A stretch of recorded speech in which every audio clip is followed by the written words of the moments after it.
திரு தளபதி அவர்களுடைய பேச்சு ஒரு முரண்பாடான பேச்சாகத்தான் நான் பார்க்கிறேன். குறிப்பாக எங்களுடைய நாடாளுமன்ற உறுப்பினர்கள் திரு மாணிக் தாகூர், அம்மையார் ஜோதிமணி அவர்களை சுட்டிக்காட்டி பேசுவது நாகரிகமாக தெரியவில்லை. காங்கிரஸ் எப்பவுமே கூட்டணின்னு வந்துட்டா அந்த தர்மத்தை கடைபிடிப்போம். அத திமுக கடைபிடிக்கிறது. திமுக பேச்சிலிருந்தே தெரியுது. அது நிச்சயமாக ஒரு ஆணவ பேச்சாகத்தான் நான் பார்க்கிறேன். நாங்கள் உங்களோடு கூட்டணியில் இருக்கிறோம் என்பதற்காகவே நீங்கள் எதை வேண்டுமானாலும் பேசுவீர்கள், நாங்கள் பொறுத்துக் கொள்ள வேண்டும் என்ற கட்டாயம் எங்களுக்கு இல்லை. நான் திரு தளபதி சட்டமன்ற உறுப்பினர்கள் நாளையே சத்தியமூர்த்தி பவனுக்கு வந்தால் எல்லா பூத்திற்கும் 2 பேரை போன் நம்பரோடு பேரோடு உங்களிடம் ஒப்படைக்க தயார். என் சவாலை ஏற்க நீங்கள் தயாரா? இதுதான் என் கேள்வி. அப்போ இவ்வளவு ஆதாரங்களும் உங்கள்கிட்ட இருக்கு, பக்காவா வச்சிருக்கோம். இருந்தும் ஏன் அவங்க அப்படி பேசணும்? கூட்டணியில இருந்து எங்களுடைய உரிமையை நாங்கள் கேட்கிறோம், அதிகாரத்தில் பங்கு கேட்கிறோம். இதெல்லாம் அவங்க புரிஞ்சிருந்தா பேசிருக்க வேண்டிய அவசியமே இல்லையே. புரிதல் இருப்பவர் மாதிரி அவருடைய பேச்சும் அவருடைய தோற்ற பொலிவும் எனக்கு தெரியவில்லை. சவால் விட்டு சொல்கிறேன், நாளை வாருங்கள், ஒவ்வொரு பூத்துக்கும் நாங்கள் ஆள் காட்ட தயாராக இருக்கோம். திமுக ஒரு வலி ஏற்பட்டிருக்கு தனிப்பட்ட முறையில்.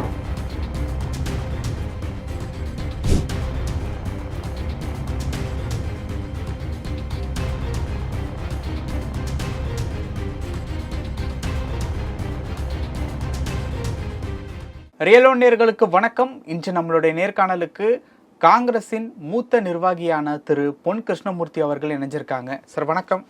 வணக்கம் சார். தற்பொழுது ஏற்கனவே காங்கிரஸுக்கும் திமுகவிற்கும் கூட்டணி ரிலேட்டபிளாக சில பிரச்சனைகள் இருக்குது அப்படிங்கிறத பற்றி நம்மளுடைய நேர்காணலில் பேசியிருக்கோம்.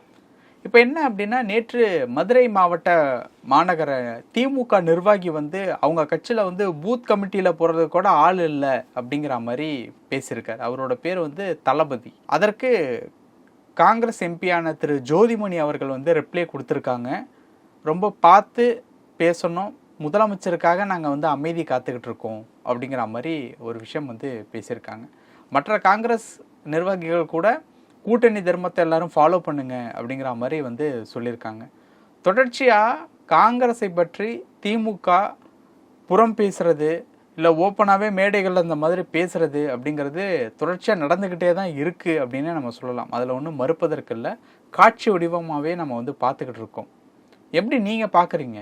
சட்டமன்ற உறுப்பினராக இருக்கக்கூடிய மதுரை மாவட்டத்தை சேர்ந்த திரு தளபதி அவர்களுடைய பேச்சு ஒரு முரண்பாடான பேச்சாகத்தான் நான் பார்க்கிறேன். காரணம், அவர் என்ன சொல்லுகிறார் என்றால், நாங்கள் காங்கிரஸ் 44% வாக்குகளோடு ஆட்சியை இழந்த அன்று 67ஆம் ஆண்டு 44% வாக்குகள் காங்கிரஸ், 30% வாக்குகள் திராவிட முன்னேற்ற கழகம், 11% வாக்குகள் சுதந்திரா கட்சி, மூதறிஞர் ராஜாஜினுடைய கட்சி, 41% அவர்கள், 44% நாங்கள். ஆனாலும் சதவீத அடிப்படையில் நாங்கள் வெற்றி பெற்றாலும் எண்ணிக்கை அடிப்படையில் வெற்றி பெற்று ஆட்சி அமைத்தது திராவிட முன்னேற்ற கழகம் என்பதில் யாருக்கும் கருத்து முரண்பாடு இருப்பதற்குண்டான வாய்ப்பே கிடையாது. இது யதார்த்தம். அன்று மூதறிஞர் ராஜாஜி மட்டும் தோள் கொடுக்கவில்லை என்றால் இன்று வரை காங்கிரஸ் ஆட்சி தொடர்ந்திருக்கும் என்பதில் ஐயப்பாடு இல்லை. ஆனால் தளபதி அவர்கள் பேச்சு பார்த்தேன். அதாவது தளபதி என்பது மதுரை மாவட்டத்தை சேர்ந்த தளபதி சட்டமன்ற உறுப்பினர். தளபதி என்று சொல்லும்போது தவறுதலாக போய்விடக்கூடாது என்பதற்காக மதுரை மாவட்டத்தை சேர்ந்த சட்டமன்ற உறுப்பினர் தளபதி அவர்கள் 4% வாக்குகள் கூட இல்லாதவர்கள், பூத் கமிட்டியிலே போடுவதற்குண்டான ஆட்கள் பற்றாக்குறை உள்ள இயக்கங்கள், குறிப்பாக எங்களுடைய நாடாளுமன்ற உறுப்பினர்கள் திரு மாணிக் தாகூர், அம்மையார் ஜோதிமணி அவர்களை சுட்டிக்காட்டி பேசுவது அது நாகரிகமாக தெரியவில்லை. இப்போ நாங்கள் கூட்டணியில் இருக்கோம். இன்று வரை, இந்த நிமிடம் வரை திராவிட முன்னேற்ற கழக கூட்டணியில் தான் இருக்கிறோம் என்பதில் மாற்று கருத்து இல்லை. அந்த கூட்டணியில் தான் நாங்கள் தொடர்ந்து கொண்டிருக்கிறோம். ஆகவே இல்லை சார், தொடர்ந்துகிட்டு இருக்கீங்க. அதாவது கூட்டணி ரிலேட்டபிளான பிரச்சனைகள் எதுவும் இல்லை அப்படின்னு சொல்லிட்டு அந்த ஆதரவு பேச்சு, அனுசரணையான பேச்சுங்கிறது காங்கிரஸ்டேந்து மட்டும்தான் வருது. திமுகவிட்டேருந்து ஒண்ணுமே வர மாட்டேங்குது. காங்கிரஸ் எப்பவுமே கூட்டணின்னு வந்துட்டா அந்த தர்மத்தை கடைபிடிப்போம். அத திமுக கடைபிடிக்கிறது இல்லையா? திமுக வந்து திரு தளபதியினுடைய சட்டமன்ற உறுப்பினர் தளபதியினுடைய பேச்சிலிருந்தே தெரியுது. அந்த பேச்சை நான் முழுமையாக கேட்டேன். அது நிச்சயமாக ஒரு ஆணவ பேச்சாகத்தான் நான் பார்க்கிறேன். ஒரு கூட்டணி இயக்கம் என்பது அது ஒரு வழி பாதை அல்லது. அது வந்து 2 வழி பாதை.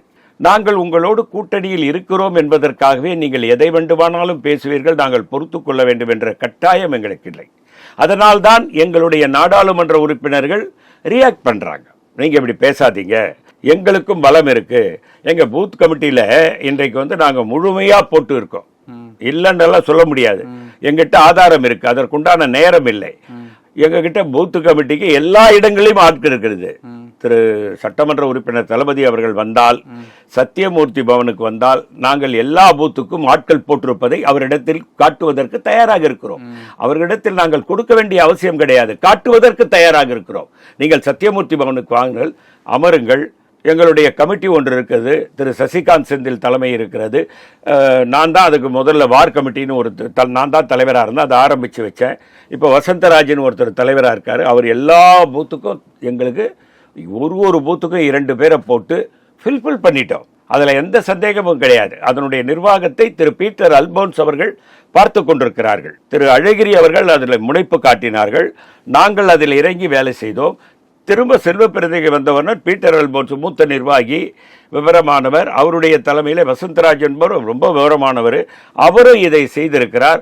அவருடைய இதோடு சேர்ந்து ஒரு தம்பி அழகிரி, அகரம் கோபி என்பவர்கள் மிக திறமையானவர்கள். அவர்கள் எல்லாம் அதை ஃபுல்ஃபில் பண்ணி வச்சிருக்காங்க.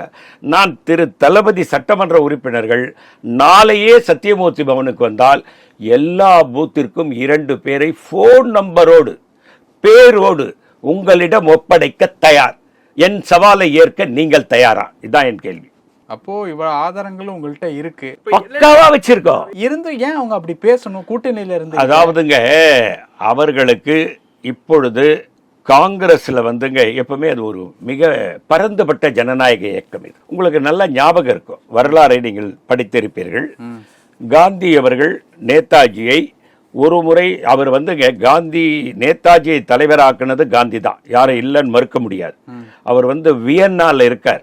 யார் கூட இருக்காருன்னா சர்தார் வல்லபாய் பட்டேலினுடைய அண்ணன் விருதுபாய் பட்டேலுடன் இருக்கிறார். அவர் நாம் இணைந்து ஆயுத போராட்டத்தை துணங்க வேண்டும் என்பது வல்லபாய் பட்டேல் அண்ணனுடைய குறிக்கோள். வியன்னாவிலே பேசியிருக்கும் போது அவருடைய அனுமதி கூட இல்லாமல் காந்தி ஒரு முடிவெடுக்கிறார், நேதாஜி தான் அடுத்த அகில இந்திய காங்கிரஸ் கட்சி தலைவர் என்று அறிவித்து விட்டார்கள். வியன்னாவில் இருந்து வந்து அந்த பொறுப்பை ஏற்றுக்கொள்கிறார்.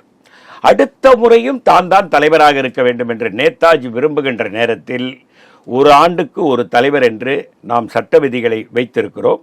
இந்த முறை நீங்கள் விட்டுவிடுங்கள், அடுத்த முறை வரலாம். ஒரு முறை விட்டுவிட்டு அடுத்த முறை நேதாஜி கேட்கல, பட்டாபி சீதாராமையர் நின்னாரு, ஆனால் நேதாஜி வெற்றி பெற்றுட்டாரு.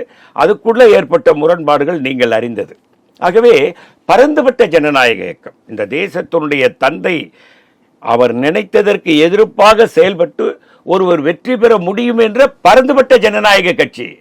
அதனால எங்க இயக்கத்தில் எப்பவுமே நாங்கள் ஜனநாயகத்தை பேணி காப்பவர்கள். எங்களுடைய உரிமையை நாங்கள் கேட்கிறோம், அதிகாரத்தில் பங்கு கேட்கிறோம்.